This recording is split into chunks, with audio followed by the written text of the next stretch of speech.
Hello and welcome everyone, a very warm welcome आप सबका session में स्वागत है।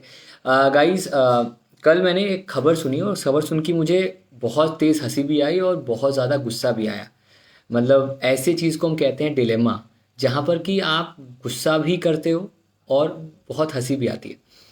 कुछ दिन पहले एक गांव है जहां पर पुलिस वालों को और डॉक्टर्स की टीम को इसलिए उनको मार मार भगा दिया गया, क्योंकि वहां पर वहां के गांव वालों को ऐसा लगा कि अगर हमें वैक्सीन लग जाएगी तो हमारी नसबंदी हो जाएगी। माओ को लगा कि हम बच्चा देने की क्षमता हमें नहीं रहेगी, और मर्दों को लगा कि हम पापा नहीं बन पाएंगे। ऐसे ही एक गांव में एक पुलिस वाले को इसलिए मार दिया गया क्योंकि उनको एहसास हुआ कि पुलिस के आने से ही कोरोना का आने का स्वागत होता है।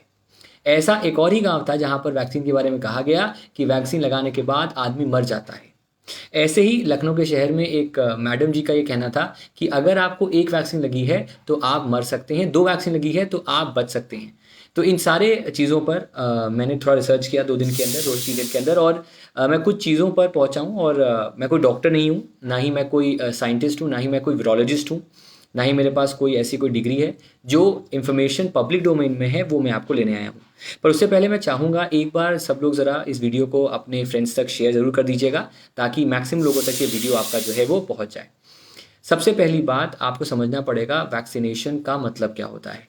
वैक्सीनेशन का मतलब ये नहीं होता कि आपको इंजेक्शन लगेगा। हाँ, अभी जो आपका वैक्सीनेशन हो रहा है वो इंजेक्शन लगेगा, पर आपने सुना होगा कि सेरम जो है वो यूके में एक नेज़ल ड्रॉप बना रहा है, और उस नेज़ल ड्रॉप से भी आपका कोविड-19 का जो एक इन्फेक्शन है उससे हम बच सकते हैं। तो पहली बात तो वैक्सीनेशन का मतलब इंजेक्शन होना नहीं होता। वैक्सीनेशन का मतलब होता है कि जब हम अपने बॉडी में उसी वायरस का एक मूर्छित या लाइव वायरस कम मात्रा में डालते हैं। बात समझिएगा, जब हम उस वायरस को, मरा हुआ वायरस है या फिर वो एक एक्टिव वायरस है, उसको जब हम अपने बॉडी में इंजेक्ट करते हैं, जिससे कि जो हमारी एंटीबॉडीज़ हैं वो ये जान जाती हैं कि एक एलियन एलिमेंट आया है और हमें इसके लिए तैयार रहना है, तो वो एंटीबॉडीज़ बनना शुरू हो जाती हैं। अब चूंकि बिना वायरस हुए आपको एंटीबॉडीज़ बन गई हैं, तो जब आपको इवेंचुअली वायरस होगा, जब आपको इवेंचुअली वो इन्फेक्शन होगा, तो वो एंटीबॉडीज़ पहले से तैयार होंगी। बात समझिएगा, जैसे कि मैं कब कंपेयर में आपको करूं, हमारा इंफ्रास्ट्रक्चर तैयार नहीं था। हमको लगा कि भाई हमने कोविड-19 को मात दे दी है और हमने अपनी विजय भी घोषित कर दी। इसके बजाय अगर हम अपने इंफ्रास्ट्रक्चर को बेटर करते और ये पैंडेमिक आता, इतना बड़ा आता, तो हमारे पास इंफ्रास्ट्रक्चर होता उसे मेंटेन करने का, पर हमने नहीं किया।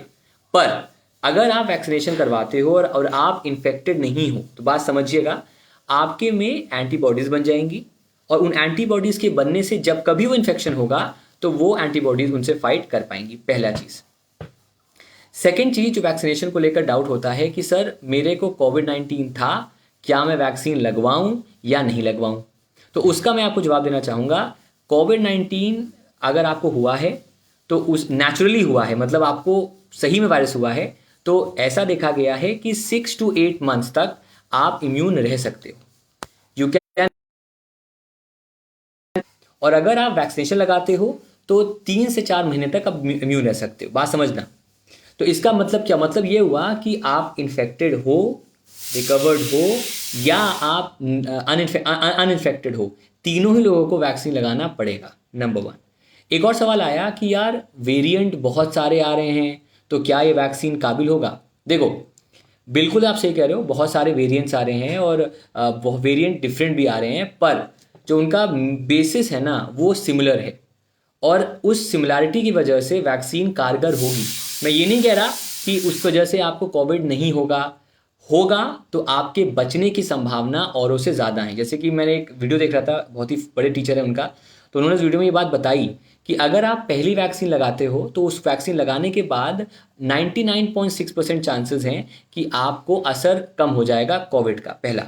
दूसरा, अगर आप दोनों वैक्सीन लगाते हो तो 0.1% चांस है कि आपको कोविड होगा, और अगर होगा तो उससे डेथ होने की चांसेस 1 in 10,000, 1 in 1,000,000 है। ऐसा ऐसा उन्होंने वहां पर कहा। तो ये थर्ड चीज़ है कि वैक्सीनेशन तो लगाना है। फोर्थ चीज़, क्या वैक्सीन लगानी पड़ेगी बार बार, तो ऐसा भी हो सकता है, क्योंकि अगर वेरिएंट्स आपके लगातार आते रहेंगे तो हमें रेगुलरली वैक्सीन लगानी पड़ सकती है, या फिर ऐसा हो सकता है कि हमें हर साल एक वैक्सीन का डोज लगाना पड़ेगा। पर इस बात को भी ध्यान रखिएगा कि जैसे जैसे वैक्सीनेशन बनती जाएगी वैसे इसके अलग अलग वेरिएंट बनते जाएंगे। जैसे कि अभी सिर्फ इंजेक्शन के तौर पे है, आगे चलकर ये नेजल ड्रॉप के तौर पे भी आएगा, हो सकता है आपके इन्हेलर के तौर पे भी आपका आए। तो ये बहुत सारी चीज़ें हैं जो कि आपको बदलने वाली हैं।